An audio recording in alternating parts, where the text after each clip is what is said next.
আপনার কি ধারণা মাসের যে কোনো টাইমে সহবাস করলেই প্রেগনেন্ট হওয়া যায়? তাহলে আপনি ভুল জানেন। আপনি যদি সহবাসের সঠিক সময়টি না জানেন, তাহলে কোনোভাবেই আপনি প্রেগনেন্ট হতে পারবেন না। কিছু গবেষণায় দেখা গেছে 70% মানুষই এই সঠিক সময়টি জানে না এবং তারা প্রেগনেন্ট হতেও পারে না। তাই ইনফার্টিলিটি ট্রিটমেন্টে লক্ষাধিক টাকা খরচ করার আগে এই ভিডিওটি সম্পূর্ণ দেখে নিন। নমস্কার বন্ধুরা, আমি হলাম ডক্টর সন্দীপন কর্মকার। আর আমি আজ আপনাদের সঙ্গে আলোচনা করব সহবাস করার সঠিক সময় নিয়ে, যা আপনাকে প্রেগনেন্সি উপহার দিতে পারে। ভিডিওটি শুরু করার আগে আমরা প্রধান 4টি পয়েন্ট জেনে নেব। একজন মহিলা মাসিক চক্রে শুধুমাত্র ফার্টাইল উইন্ডোতেই প্রেগনেন্ট হতে পারে। আপনি যদি এই ফার্টাইল উইন্ডোর 2 থেকে 3 দিন আগে সহবাস করেন, তাহলে আপনার প্রেগনেন্সির চান্স অনেক বেশি বেড়ে যায়। কিছু উপায় আছে যার থেকে আপনি জানতে পারবেন আপনার এই ফার্টাইল উইন্ডোটি কখন শুরু এবং কখন শেষ। মহিলাদের ঋতুচক্র সাধারণত 3 ধরনের হয়: নর্মাল, শর্ট কিংবা ইরেগুলার। আপনি যদি এই ঋতুচক্রের পয়েন্টটি খুব ভালোভাবে না বুঝতে পারেন, তাহলে আপনার প্রেগনেন্সি হওয়া কিন্তু খুবই মুশকিল। তাই ভিডিওটি পুরো শেষ পর্যন্ত দেখার জন্য অনুরোধ রইল। ঋতুচক্রের একটা নির্দিষ্ট দিনে মহিলাদের ওভারি থেকে একটা ডিম্বাণু ফ্যালোপিয়ান টিউবে আসে। এই ফ্যালোপিয়ান টিউবের মধ্যে পুরুষের শুক্রাণু গিয়ে ডিম্বাণুর সঙ্গে মিলন ঘটায়। পরে এটি আমাদের ইউটেরাস বা জরায়ুর মধ্যে গিয়ে বাচ্চা রূপে আস্তে আস্তে বড় হতে থাকে। তাই সঠিক সময়, মানে ডিম্বাণু এই ফ্যালোপিয়ান টিউবের মধ্যে আসার আগেই যদি শুক্রাণু গিয়ে সেখানে উপস্থিত থাকে, তাহলে এই মিলন ঘটার সম্ভাবনা খুবই বেড়ে যায় এবং আপনার প্রেগনেন্সি আসার চান্সও খুবই বেড়ে যায়। তবে মনে রাখতে হবে, এই ডিম্বাণু 12 থেকে 24 ঘন্টা পর্যন্তই বেঁচে থাকতে পারে। তারপর এই শুক্রাণু এবং ডিম্বাণুর মিলন ঘটতে পারে না এবং আপনার প্রেগনেন্সির চান্সও কমে যায়। তাই এই পিরিয়ডটি কোন সময় আপনার ঋতুচক্রে শুরু হয় এটি জানা কিন্তু খুবই গুরুত্বপূর্ণ। কিন্তু সব মহিলাদের ক্ষেত্রে এই ফার্টাইল উইন্ডোটি আলাদা হয়ে থাকে।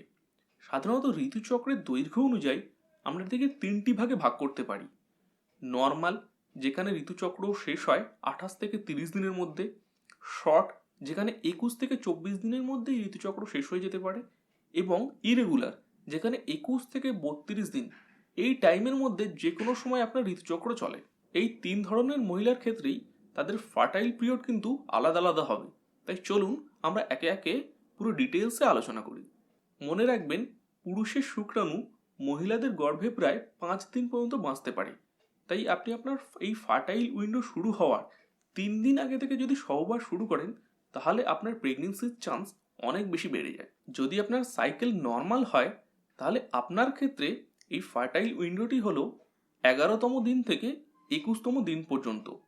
মানে যদি আপনার পিরিয়ড মাসের 1 তারিখে শুরু হয় এবং মাসের 28 তারিখে শেষ হয়, তাহলে এক্ষেত্রে আপনার 11তম দিন থেকে ফার্টাইল পিরিয়ডটি শুরু হবে, যেটা থাকবে মাসের 21 তারিখ পর্যন্ত। সেক্ষেত্রে 3 দিন আগে অর্থাৎ 8 তারিখে আপনাকে সহবাস শুরু করতে হবে আপনার প্রেগনেন্সির চান্সকে বাড়ানোর জন্য। তেমনই আপনার সাইকেল যদি শর্ট হয়, তাহলে এই ফার্টাইল উইন্ডোটাও কিন্তু এগিয়ে আসে। সেক্ষেত্রে আপনার মাসিক শেষ হওয়ার সাথে সাথেই আপনাকে সহবাস শুরু করতে হবে প্রেগনেন্ট হওয়ার জন্য।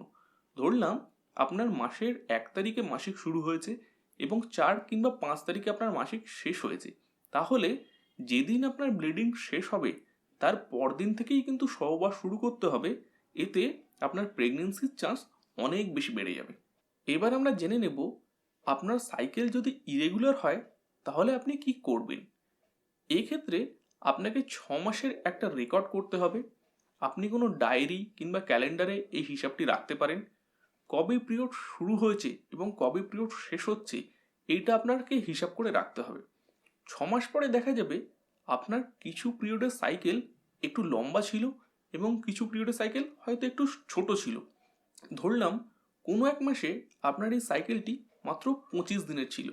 সেক্ষেত্রে 25 থেকে 18 বাদ দিতে হবে। 25 থেকে 18 যদি বাদ দেন তাহলে হয় 7। তার মানে আপনার প্রতি মাসে এই ফার্টাইল উইন্ডোটি শুরু হয় 7 নম্বর দিন থেকে। এবং যেটি সব থেকে বড় সংখ্যা ছিল, ধরলাম আপনার কোনো সাইকেলের সব থেকে বড় ডিউরেশন ছিল 32 দিনের, সেক্ষেত্রে 32 থেকে 11 বাদ দেবেন, মানে আপনার ওই সংখ্যাটি থেকে 11 বাদ দেবেন। এক্ষেত্রে 32 থেকে 11 বাদ দিলে হয় 21। তার মানে এই ফার্টাইল উইন্ডোটি শেষ হয়েছে পিরিয়ডের 21 নম্বর দিনে। এইভাবে আপনি আপনার যদি ইরেগুলার মেনস্ট্রুয়েশন বা ইরেগুলার পিরিয়ড হয়, তাহলে আপনার কোন ফার্টাইল পিরিয়ডটি কবে শুরু হচ্ছে এবং কবে শেষ হচ্ছে আপনারা হিসাব করে বার করতে পারবেন। এই পিরিয়ডে যদি আপনি সহবাস করেন তাহলে আপনার প্রেগনেন্সি কিন্তু অবশ্যই আসবে। তবে মনে রাখবেন, নিয়মিত সহবাস করলে প্রেগনেন্সি আসার চান্স প্রায় 90% বেড়ে যায়। কিন্তু নিয়মিত সহবাসের পরেও যদি 1 বছর পর্যন্ত কোনো সন্তান লাভ না হয়, তাহলে অবশ্যই কোনো ডক্টরের পরামর্শ কিন্তু নিতে ভুলবেন না। আশা করছি ভিডিওটি ভালো লেগেছে। যদি ভালো লেগে থাকে অবশ্যই এটা লাইক করবেন, আর আপনার মনে কোনো প্রশ্ন থাকলে নিচে কমেন্টে অবশ্যই জানাবেন। পরবর্তী ভিডিওগুলি দেখার জন্য চ্যানেলকে এখনই সাবস্ক্রাইব করে দেবেন এবং পাশের বেল আইকনটিও অবশ্যই প্রেস করে দেবেন। তো চলুন, দেখা হচ্ছে পরবর্তী ভিডিওতে।